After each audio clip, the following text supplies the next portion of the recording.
The old man threw the new pillow on the ground, and then immediately dropped to his knees. The man across from him thought the old man was bowing to him, but he never expected a huge rock to fall from above.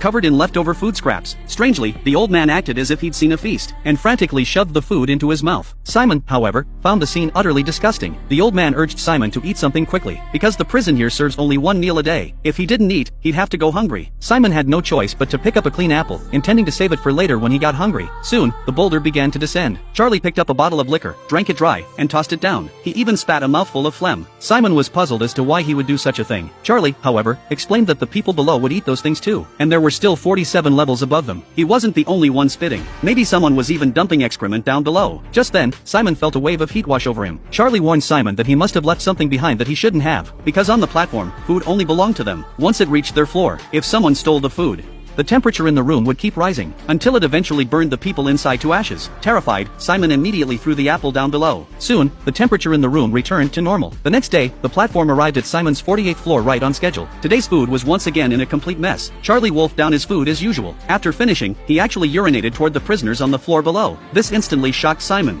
Why'd you do that? It's for them to eat, and the ones below. Simon instantly felt a wave of nausea. He hurriedly changed the subject, and asked Charlie exactly how many floors there were. Charlie said he didn't know the exact number. He'd only ever been as high as the 132nd floor, and it looked incredibly deep below. Give me a rough idea. I don't know. Simon was deeply puzzled, looking at Charlie.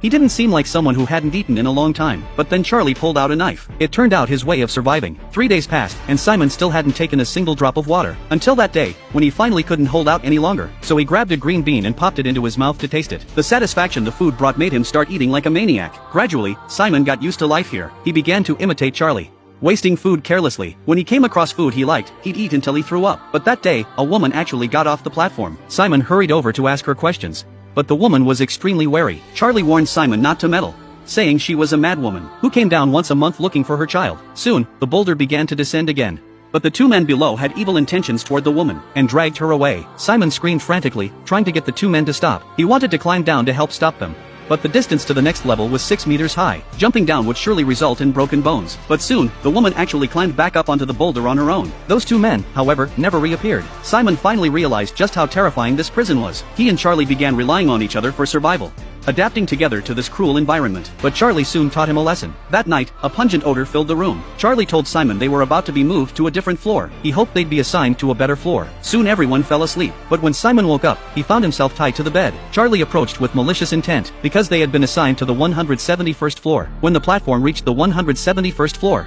there wasn't even a scrap of food left. Clearly, by this point, Charlie had already decided to eat Simon.